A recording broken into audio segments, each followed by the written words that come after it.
যুক্তরাষ্ট্র ইসরায়েলকে দাঁত ভাঙা জবাব দেওয়ার জন্য ইরান প্রস্তুত করে ফেলেছে দেশটির ব্যাকআপ অস্ত্র। কতটা ভয়ঙ্কর তেহরানের এই হাতিয়ার? ইরানের প্রয়াত সাবেক সর্বোচ্চ ধর্মীয় নেতা আয়াতুল্লাহ আলী খামেনির জানাজা ও বিদায় অনুষ্ঠানের মাঝেই ইহুদিবাদীদের লক্ষ্য করে যুদ্ধের হুঙ্কার দিয়েছে তেহরান। লাল পতাকা উড়িয়ে শত্রুদের ঘায়েল করার আহ্বান জানিয়েছে ইরানিরা। তবে কি সম্ভাব্য যুদ্ধেই শেষ হবে মধ্যপ্রাচ্যে ইহুদিবাদীদের আধিপত্যবাদ? এদিকে রাশিয়ার নিরাপত্তা পরিষদের ডেপুটি চেয়ারম্যান দিমিত্রি মেদভেদেভ জানিয়েছেন, পারমাণবিক অস্ত্রের সমতুল্য হাতিয়ার আছে ইরানের কাছে। কিন্তু কি সেই অস্ত্র যাকে ঘিরে ব্যাপক ভয়ে রয়েছে যুক্তরাষ্ট্র ও ইসরায়েলের শাসনকর্তারা?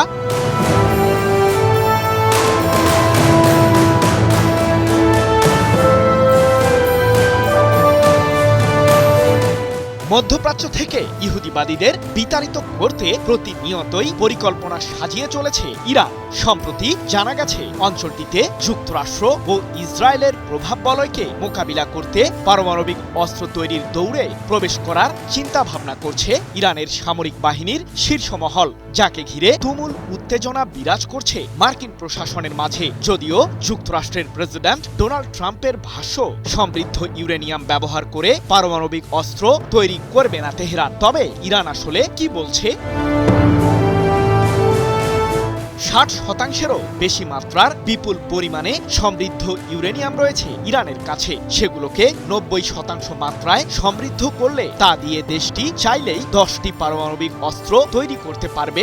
সম্প্রতি এমন দাবি করেছিল জাতিসংঘের পরমাণু পর্যবেক্ষক সংস্থা IAEA। যদিও তেহরান বলছে, এসব তেজস্ক্রিয় উপাদান ব্যবহার করে কোনো ধরনের মারণাস্ত্র তৈরির পরিকল্পনা নেই ইরানে। তবে পারমাণবিক কার্যক্রমের বিষয়ে রেড লাইনও জুড়ে দিয়েছে দেশটি, অর্থাৎ এ কার্যক্রম চালিয়ে যেতে পশ্চিমাদের কোনো বাধাই মানবে না তেহরান, এমন বার্তাই দিয়েছে ইরানের সরকার।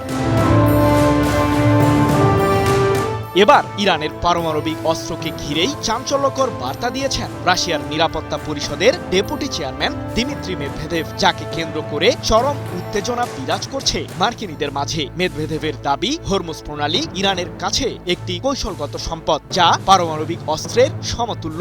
শুধু তাই নয়, ইরানের কাছে ব্যাকআপ অস্ত্রও রয়েছে। বাব আল মান্দাব প্রণালী হল তেহরানের সেই হাতিয়ার। বৃহত্তর আঞ্চলিক সংঘাতের ক্ষেত্রে এই গুরুত্বপূর্ণ সংকীর্ণ জলপথ দিয়ে নৌ চলাচল ব্যাহত হতে পারে। 5 জুলাই এক প্রতিবেদনে বিষয়টি নিশ্চিত করেছে কাতার ভিত্তিক সংবাদ মাধ্যম আল জাজিরা।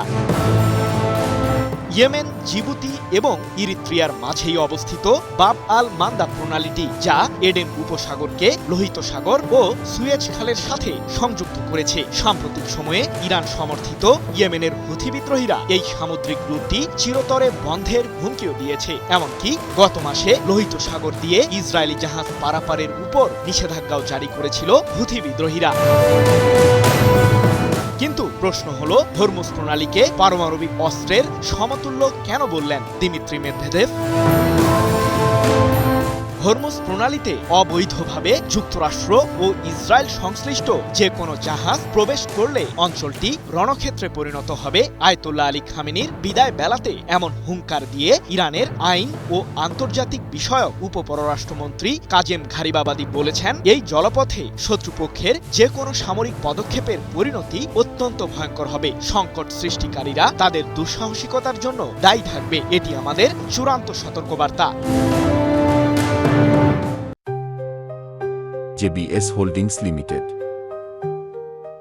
মূলত বৈশ্বিক এই সামুদ্রিক পথটি দিয়ে বিশ্বের প্রায় 20% জ্বালানি পরিবহন করা হয়। তবে চলতি বছরের ফেব্রুয়ারিতে ইরানের বিরুদ্ধে যুক্তরাষ্ট্র ইসরায়েলের যৌথ হামলার পর থেকেই হরমুজ প্রণালীকে ঘিরে চরম অস্থিরতা বিরাজ করছে, যার ফলে বিশ্ববাজারে জ্বালানি তেল ও গ্যাসের দাম হু হু করে বেড়েছে। যদিও সম্প্রতি ইরানের সাথে যুক্তরাষ্ট্রের সমঝোতা চুক্তির পর থেকেই মধ্যপ্রাচ্যে কিছুটা শান্তি বিরাজ করছে। তবে বিশ্লেষকরা বলছেন, ইরানকে ঘিরে প্রতিনিয়তই ষড়যন্ত্রমূলক ফাঁদ তৈরি করে চলেছে ইসরায়েল, যার কারণে ভেস্তেও যেতে পারে তেহরান এবং ওয়াশিংটনের মধ্যকার সমঝোতা চুক্তিটি।